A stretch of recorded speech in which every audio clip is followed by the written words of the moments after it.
Hello dear students, welcome back to my channel UP board English stream. Students, काफ़ी दिनों के बाद आज ये वीडियो आपके लिए बनाया जा रहा है। कुछ प्रॉब्लम्स की वजह से इतने दिनों से हम कोई भी वीडियो पोस्ट नहीं कर पाए थे, इसके लिए हमें खेद है। तो आइए इस नई वीडियो में हम सीखेंगे नाउन और फ्रेज इन एपोजिशन का यूज़ करके सिंपल सेंटेंस को कैसे जोड़ा जाता है। तो स्टूडेंट, सबसे पहले हम जानेंगे फ्रेज इन एपोजिशन क्या होता है। नाउन और फ्रेज इन एपोजिशन क्या होता है, फ्रेज मीन्स क्या होता है, एपोजिशन मीन्स क्या होता है, इनका मतलब जाने हुए हम सीखेंगे। यदि हमको इनका मतलब नहीं पता होगा तो हमें क्लियर नहीं हो पाएगा कि किस प्रकार से इनका यूज़ किया जाता है। तो आइए देखते हैं फ्रेज क्या होता है स्टूडेंट्स। तो फ्रेज मीन्स हिंदी में होता है वाक्यांश, और वाक्यांश क्या होता है, दो या दो से अधिक शब्दों का समूह होता है। तो स्टूडेंट्स, वाक्यांश क्या होता है, फ्रेज क्या होता है, दो या दो से अधिक शब्दों का एक ग्रुप होता है जिसमें सब्जेक्ट व वर्ब नहीं होता। तो इसका डेफिनेशन के रूप में समझेंगे तो a group of words without subject and verb is called phrase. शब्दों का ऐसा समूह जिसमें सब्जेक्ट और वर्ब नहीं होता उसी को हम फ्रेज कहते हैं, वाक्यांश कहते हैं, वाक्य का अंश या भाग कहते हैं।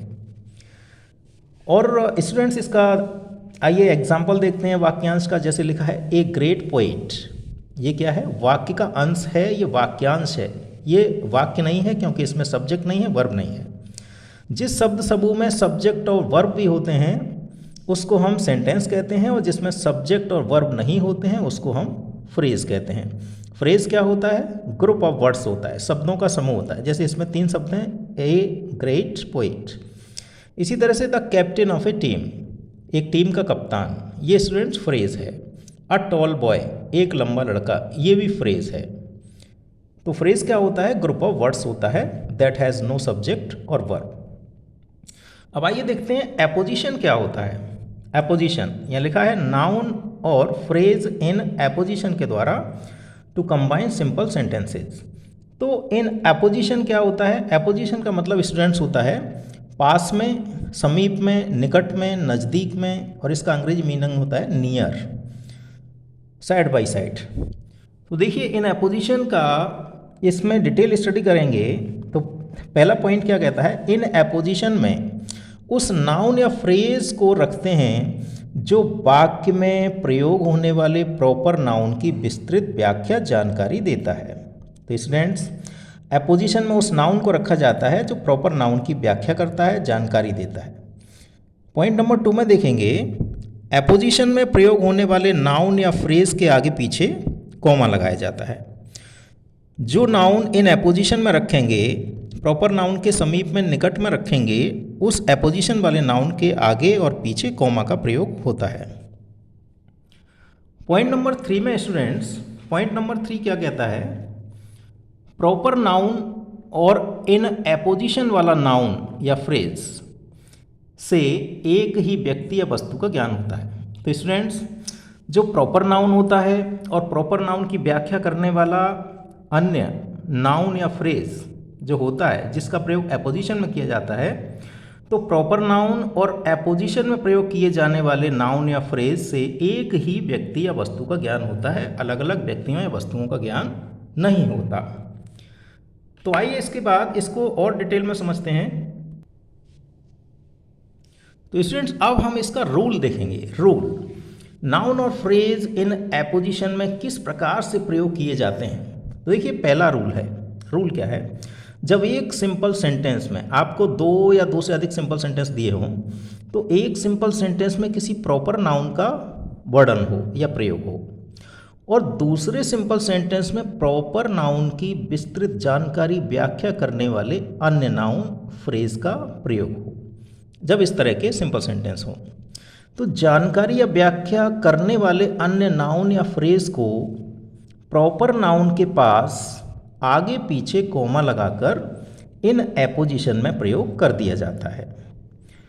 पॉइंट नंबर 3, जिस सिंपल सेंटेंस के नाउन या फ्रेज को इन एपोजिशन में प्रयोग किया जाता है तो उस सेंटेंस की वर्ब का प्रयोग नहीं किया जाता, अन्य वाक्य की वर्ब का प्रयोग करते हैं। एग्जाम्पल देखिए स्टूडेंट्स, एग्जाम्पल क्या है?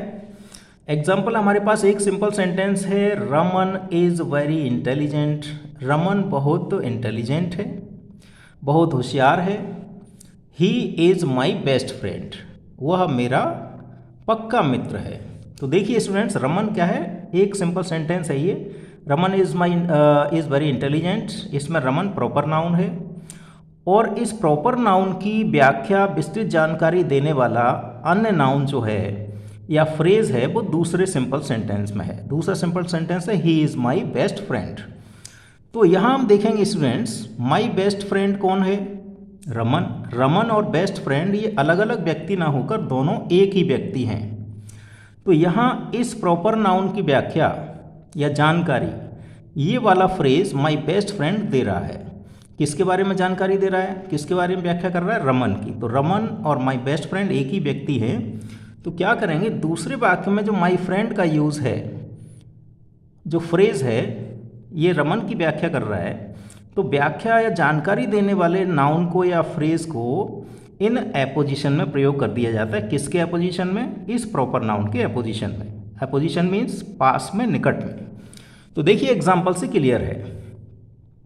रमन माई बेस्ट फ्रेंड, जो रेड से शो हो रहा है ये व्याख्या करने वाला, जानकारी देने वाला नाउन है। Raman my best friend is very intelligent.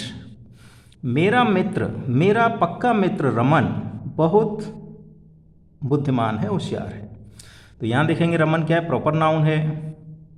My best friend क्या है? नाउन फ्रेज इन एपोजिशन में है। ये क्या है? फ्रेज है, वाक्यांश है, इसका यूज एपोजिशन में किया गया है। तो नेक्स्ट एग्जाम्पल देखेंगे स्टूडेंट्स। तो आइए नेक्स्ट एग्जाम्पल में देखते हैं स्टूडेंट्स, हमारे पास दो सिंपल सेंटेंस हैं। Kabir Das was a social poet. Kabir एक सामाजिक कवि थे। ही रोट मैनी पोएम्स, उन्होंने अनेकों कविताएं लिखीं। अब दो सिंपल सेंटेंस है हमारे पास। अब इसमें देखते हैं कबीर दास क्या है? ए सोशल पोएट। तो कबीर दास की विस्तृत व्याख्या, जानकारी कौन सा फ्रेज दे रहा है? ए सोशल पोएट। तो कबीर दास कौन है? ए सोशल पोएट हैं, एक सामाजिक कवि। एक सामाजिक कवि कौन है? कबीर दास। तो कबीर दास और ए सोशल पोएट में कोई अंतर नहीं है, दोनों एक ही व्यक्ति हैं। जो एक सामाजिक कवि हैं वो कबीर दास हैं और कबीर दास क्या है? एक सामाजिक कवि हैं। तो इस तरह से ए सोशल पोएट जो फ्रेज है ये प्रॉपर नाउन कबीर दास की व्याख्या कर रहा है। तो जो ये व्याख्या करने वाला फ्रेज होता है या नाउन होता है, इसको ठीक उसी नाउन की एपोजिशन में रख दिया जाता है जिसकी ये व्याख्या करता है। तो आइए इसको हम हल करते हैं, सॉल्व करते हैं इसको। तो इसको सॉल्व करेंगे स्टूडेंट्स, सबसे पहले हम प्रॉपर नाउन को लिखेंगे KABIR, कबीर दास। कबीर दास। अब इन एपोजिशन में, इसके कबीर दास के इन एपोजिशन में पास में, नज़दीक में कौन सा नाउन या फ्रेज रखा जाता है? जो नाउन व्याख्या करता है। तो ये नाउन कबीर दास की व्याख्या कर रहा है, तो इस फ्रेज को या नाउन को इस प्रॉपर नाउन के नज़दीक रखेंगे तो वो इन एपोजिशन में यूज़ हो जाएगा। और एपोजिशन वाले नाउन के आगे पीछे कॉमा लगाते हैं, तो एक कॉमा हम यहाँ लगाएंगे। अब रखेंगे इन एपोजिशन में ए सोशल पोएट को, SOCIAL, सोशल पोएट, एक कॉमा यहाँ लगाएंगे। तो ये जो ए सोशल पोएट है जो इस प्रॉपर नाउन की व्याख्या कर रहा था, तो ये सोशल पोएट, ये फ्रेज इस प्रॉपर नाउन के इन एपोजिशन में प्रयोग हो गया। इन एपोजिशन का मतलब हमने बताया पास में रखना, नज़दीक रखना। अब देखिए इस वाक्य के नाउन को इन एपोजिशन में यूज़ हो गया, इसलिए इस वाक्य की ये वर्ब का यूज़ हम नहीं करेंगे, दूसरे वाक्य की वर्ब का यूज़ करेंगे। अब देखिए स्टूडेंट, दूसरे वाक्य में ही रोट मैनी पोएम्स, उन्होंने कई कविताएं लिखी। तो यहाँ पर ही प्रोनाउन यूज़ हुआ है किसके लिए? कबीर दास के लिए। तो एक सिंपल सेंटेंस में एक ही सब्जेक्ट होता है स्टूडेंट्स, एक वर्ब होता है। तो इसलिए इस प्रोनाउन को हम हटा देंगे क्योंकि ये किसके लिए यूज़ हुआ है? कबीर दास के लिए। तो कबीर दास हमारा ऑलरेडी यहाँ यूज़ है। अब इस वर्ब का यूज़ होगा, दूसरे वाक्य की वर्ब का यूज़ किया जाएगा तो हम यहाँ से लिख देंगे wrote, WROTE, wrote many, many poems. तो ये दोनों सिंपल वाक्य जुड़कर नाउन और फ्रेज इन एपोजिशन के द्वारा एक कॉम्बिनेशन बन गया, एक सिंपल सेंटेंस बन गया।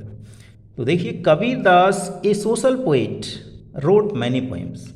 एक सामाजिक कवि कबीरदास ने बहुत सी कविताएं लिखी। तो यहाँ पर ये प्रॉपर नाउन है और ए सोशल पोएट इन एपोजिशन में यूज हुआ है। नेक्स्ट एग्जाम्पल देखेंगे स्टूडेंट्स। नेक्स्ट एग्जाम्पल लिखा है Sunil is a famous doctor. Sunil एक प्रसिद्ध या लोकप्रिय डॉक्टर है। ही लिव्स इन दिल्ली, वह दिल्ली में रहते हैं। तो सुनील की व्याख्या कौन कर रहा है? ए फेमस डॉक्टर, ये फ्रेज कर रहा है। तो कैसे इसका सिंपल सेंटेंस बनाएंगे, कंबाइन करेंगे, SUNIL, सुनील। उसके बाद स्टूडेंट्स हम लिखेंगे अपना वर्ब। उसके बाद सुनील लिख लिया, प्रॉपर नाउन लिख लिया। अब हम इन एपोजिशन में यूज़ करेंगे किसको? सुनील की व्याख्या कौन कर रहा है? ए फेमस डॉक्टर। फेमस डॉक्टर कौन है? सुनील। सुनील कौन है? ए फेमस डॉक्टर। फेमस डॉक्टर और सुनील दोनों में कोई अंतर नहीं है, एक ही व्यक्ति है। तो इसलिए ये नाउन व्याख्या कर रहा है, ये फ्रेज व्याख्या कर रहा है, तो इसको सुनील के इन एपोजिशन में रखेंगे। कैसे? कोमा लगाएंगे। A famous, FAMOUS, famous doctor, DOCTOR, famous doctor, comma फिर लगाएंगे। तो ये ए फेमस डॉक्टर सुनील के इन एपोजिशन में यूज़ हो गया। तो ये फ्रेज सुनील के एपोजिशन में यूज़ हो गया। अब वर्ब कौन से वाक्य की? दूसरे वाक्य की वर्ब का यूज़ करते हैं। जिस वाक्य के नाउन को या फ्रेज को इन एपोजिशन में यूज़ किया जाता है उस वाक्य की वर्ब का प्रयोग नहीं करते हैं। ठीक है स्टूडेंट्स, ये वर्ब का प्रयोग नहीं होगा, दूसरे वाक्य की वर्ब का प्रयोग होगा। तो ही किसके लिए आया? सुनील के लिए। तो सुनील ऑलरेडी यहाँ आ चुका है नाउन के रूप में, तो इसलिए इसको हम हटा देंगे। अब वर्ब से लिखेंगे lives, lives in Delhi, DELHI। देखिए दोनों वाक्य जुड़ गए इन एपोजिशन के द्वारा। तो Sunil a famous doctor lives in Delhi. एक प्रसिद्ध डॉक्टर या लोकप्रिय डॉक्टर सुनील दिल्ली में रहते हैं। नेक्स्ट एग्जाम्पल स्टूडेंट्स देखेंगे। नेक्स्ट एग्जाम्पल है हमारे पास, doctor Ambedkar was a great man. Doctor Ambedkar एक महान व्यक्ति थे। He was the father of constitution, वह संविधान के जनक थे। तो देखिए स्टूडेंट्स, दो सिंपल वाक्य हमारे पास, doctor Ambedkar was a great man, दूसरा simple sentence he was the father of constitution. अब हम दोनों वाक्यों में देखेंगे डॉक्टर अंबेडकर क्या है? ए ग्रेट मैन। तो यहाँ इस वाक्य में देखेंगे ए ग्रेट मैन, ये जो फ्रेज है, एक महान व्यक्ति, और अंबेडकर, दोनों में कोई अंतर नहीं है, दोनों एक व्यक्ति हैं। अब दूसरे वाक्य में देखेंगे ही वॉज, वह थे, द फादर ऑफ कॉन्स्टिट्यूशन, संविधान के निर्माता, संविधान के जनक। तो फादर ऑफ कॉन्स्टिट्यूशन, संविधान के जनक, संविधान के पिता कौन है? अंबेडकर।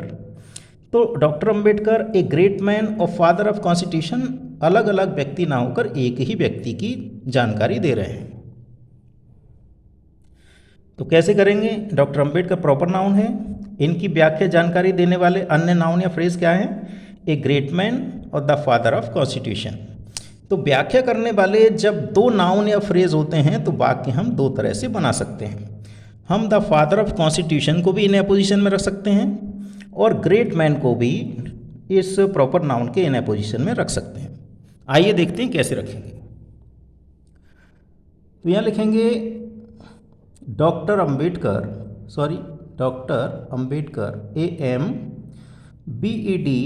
AMBEDKAR, doctor Ambedkar.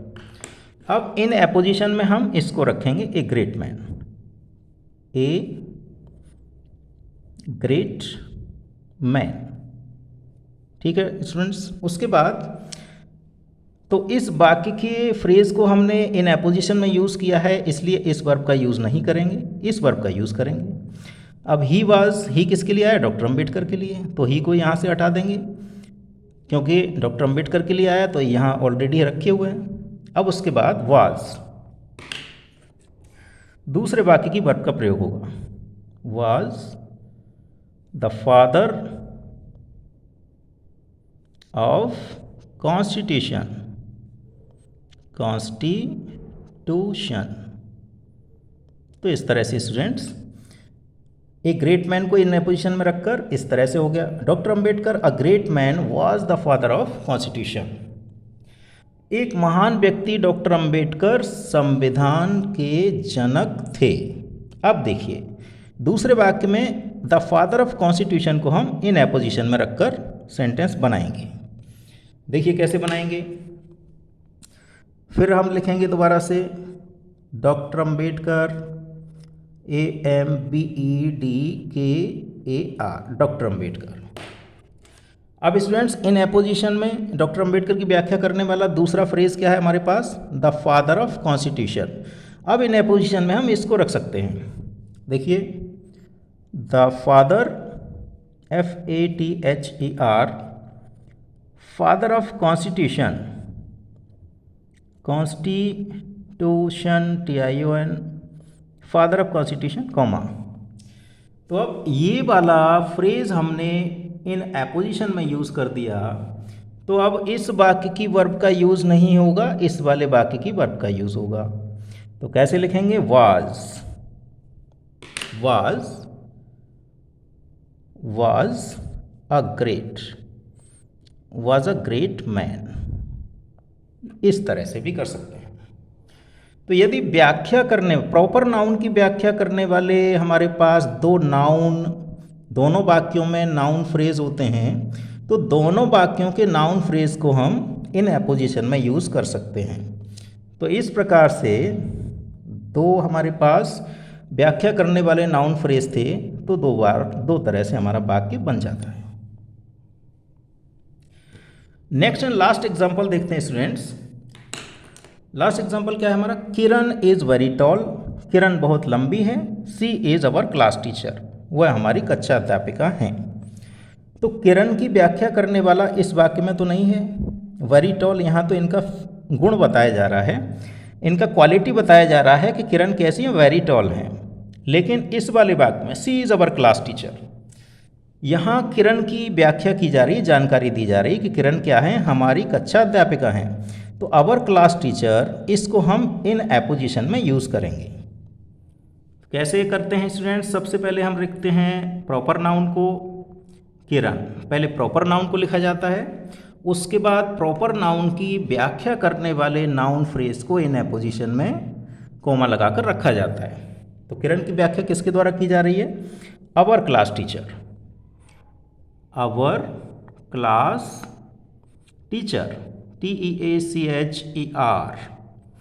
तो ये स्टूडेंट्स हो गया इन एपोजिशन में फ्रेज प्रयोग, किरण अवर क्लास टीचर। अब इसको हमने इन एपोजिशन में यूज़ किया है, इसलिए इस वाक्य की वर्ब का प्रयोग नहीं करेंगे, दूसरे वाक्य की वर्ब का प्रयोग किया जाता है। Is very tall, is very tall. तो देखिए स्टूडेंट्स, नाउन और फ्रेज इन एपोजिशन का यूज़ करके दोनों सिंपल वाक्यों को जोड़ दिया गया है।